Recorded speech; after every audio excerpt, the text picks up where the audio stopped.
Hey everyone, and welcome to a little bit of a different ride video. This time I'm not out on the CF Moto. I am out on the other bike in our collection of two bikes at the moment. This is my wife's Royal Enfield Classic 350. So this little guy hasn't seen the light of day for a few months because my wife hasn't had a chance to ride it much. She's a paramedic and she does lots of shift work. So today, even though it is winter, it's about 23 degrees. So I had some time.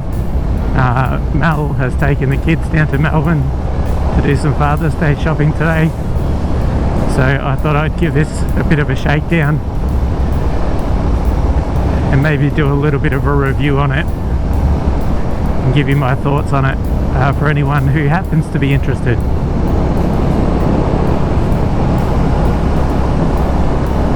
So I can start off by telling you that I love this bike. I think it's awesome. And as long as you set your expectations to what it's capable of, then it'll very much meet your needs.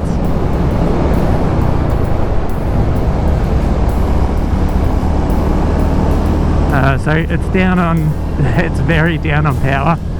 It's only a 350cc single air cooled, but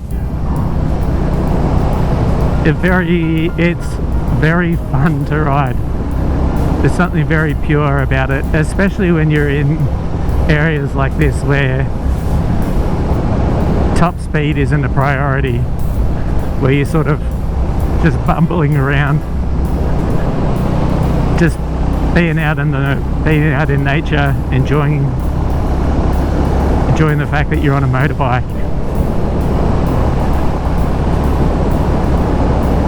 It feels light even though it's relatively heavy, because the weight is down very low, and it feels like the kind of bike that you'd have a lot of difficulty getting into any trouble on.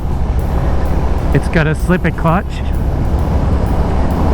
and the friction point of the clutch it's a long way out. I guess that's how my wife likes to have it set.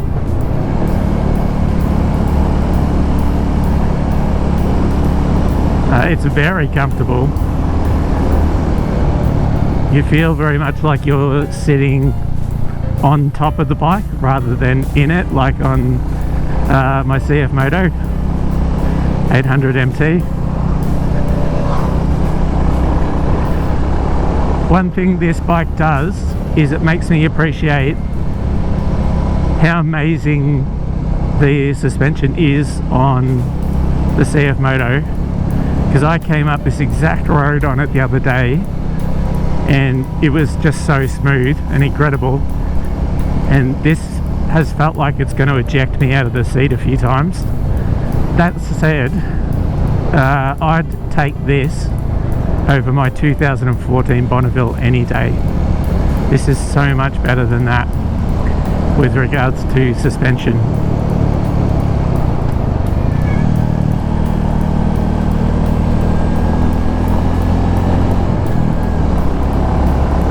I loved my Bonneville, but it was literally a pain in the ass. Part of the reason why it found a new home ultimately. Whereas the suspension and the seat on this are lovely, but you can hear by the jarring as I'm talking now, it's not quite perfect.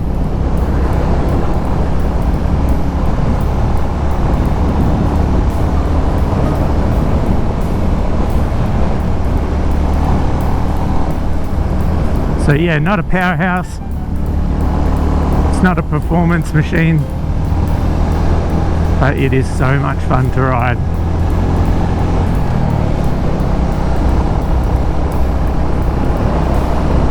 So today I'm not far away from my home in Traralgon. I've just gone past Traralgon South and I'm headed towards a place called Tarrabolga National Park. I'm actually not going all the way there. I'm going to stop on the way to that destination, to this amazing lookout. I'll grab some video and some photos up there before turning around and heading back. It is predicted to rain pretty heavily this afternoon, with perhaps even a thunderstorm, so I'd like to avoid that if I possibly can.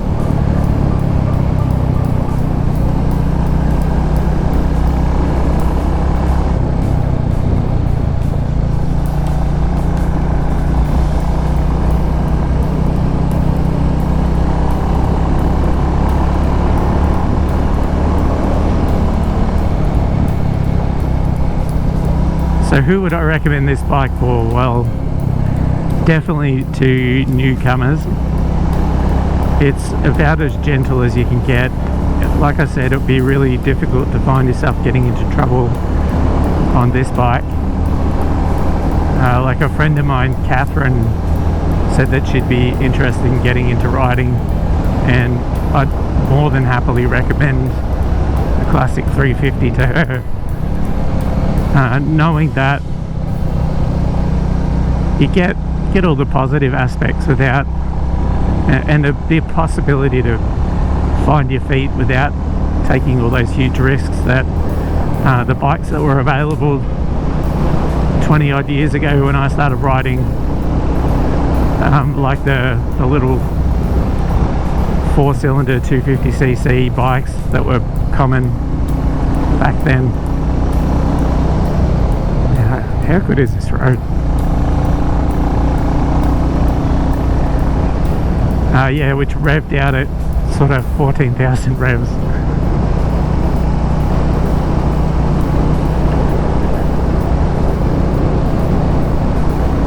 And then there's people like my wife who they work stressful jobs maybe, and ride for relaxation. I know when the weather's good she likes to ride this to and from work, and I couldn't think of a perfect way to de-stress than riding this beautiful little bike to and from work. The only time it would ever be stressful is if you get someone up your ass who wants to move along a bit quicker, in which case, you know, you'd have to find a place to move over for them, because it really can struggle to keep up in some spots. Melanie's about 30 kilos lighter than I am, so I know that it doesn't struggle as much with her on it, but with my weight on it, the 0 to 100 time on this it's in the minutes, it's not in the seconds. But again, that's not what this bike's about.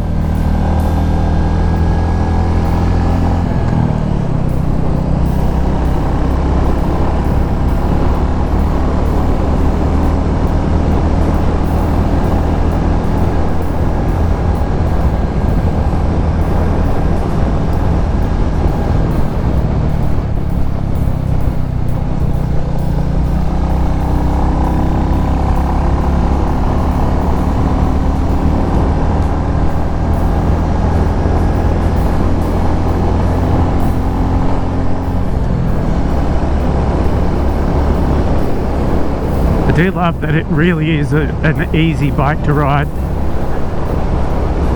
I haven't ridden this bike in so long. I've really been on the CF Moto every chance that I get, because despite the hate, it is such a good bike.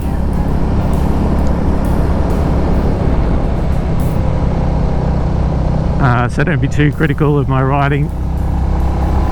I probably should be up and down the gearbox a little bit more, but I've been spoilt with a gear indicator.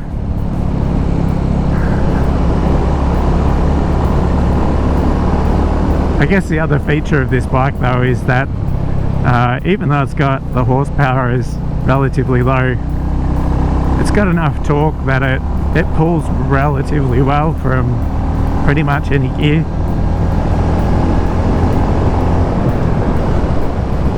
So you're not stressing the motor too much if you're not up and down the gearbox too much anyway.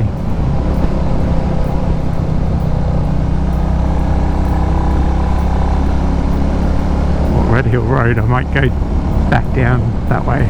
It's a good road.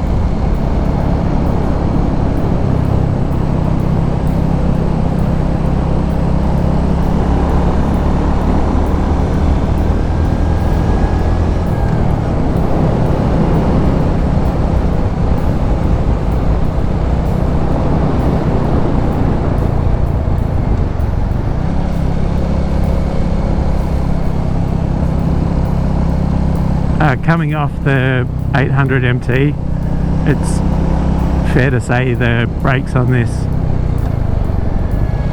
lack a fair bit of bite. You've got to grab a fistful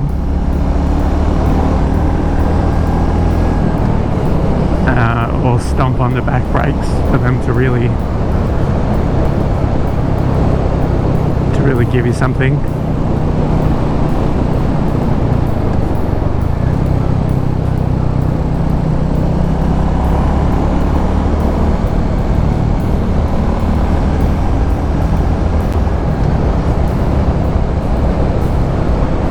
Which you might say shouldn't be a problem for a bike of this capacity and for its pace, but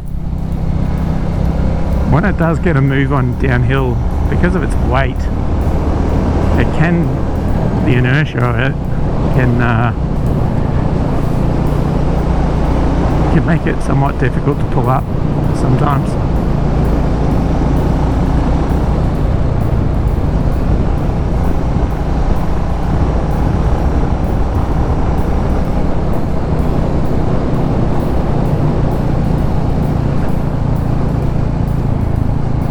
I do really love what Royal Enfield have done as a brand. I think it's so cool how they're bringing affordable motorcycling to everyone. You know, I suppose my preference would be to own Japanese or European brands and whatnot, but I love that they're bringing competitive prices and relatively good. And they're starting to prove their quality now over a period of time, which I think is amazing.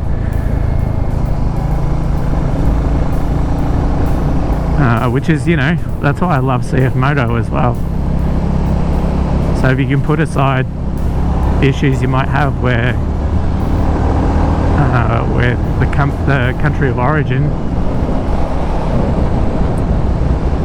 I do love that these brands are making motorcycling more accessible given the state of the economy.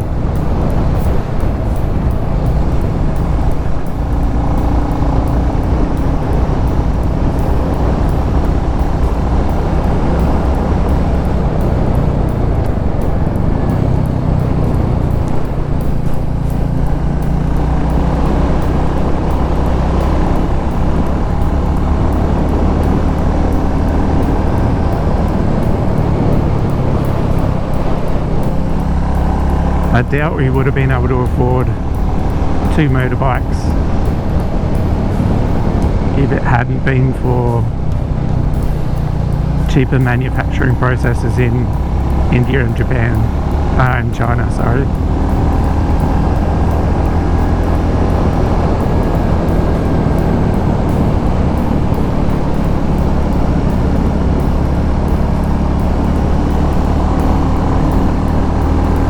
Oh, this scenery is just beautiful up here.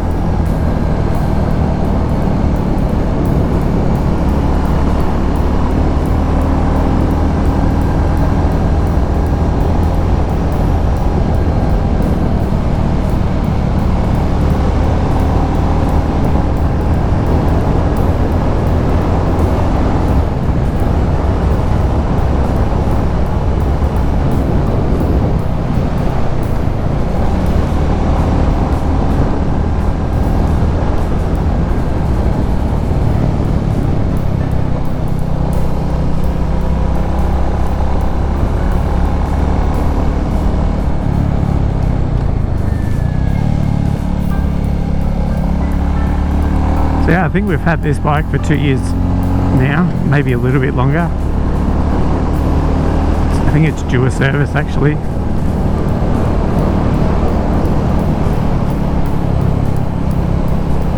And it's been good. The only issue we had was that the speedo stopped working for a little while, which apparently is a relatively common fault, which happened after our first service, and the guys locally who serviced the bike fixed it for us, which was really good, even though they had nothing to do with the problem, and it's not been an issue since. It was a simple fix, in and out, and it's just simple and reliable. We've been on a few longer trips.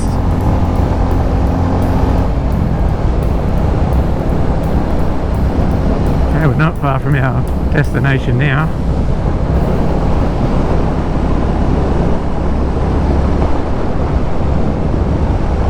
One thing I do miss about the CF Moto is having the big tank and screen and everything. I feel like I'm getting blasted with bugs here. The joy of naked bikes.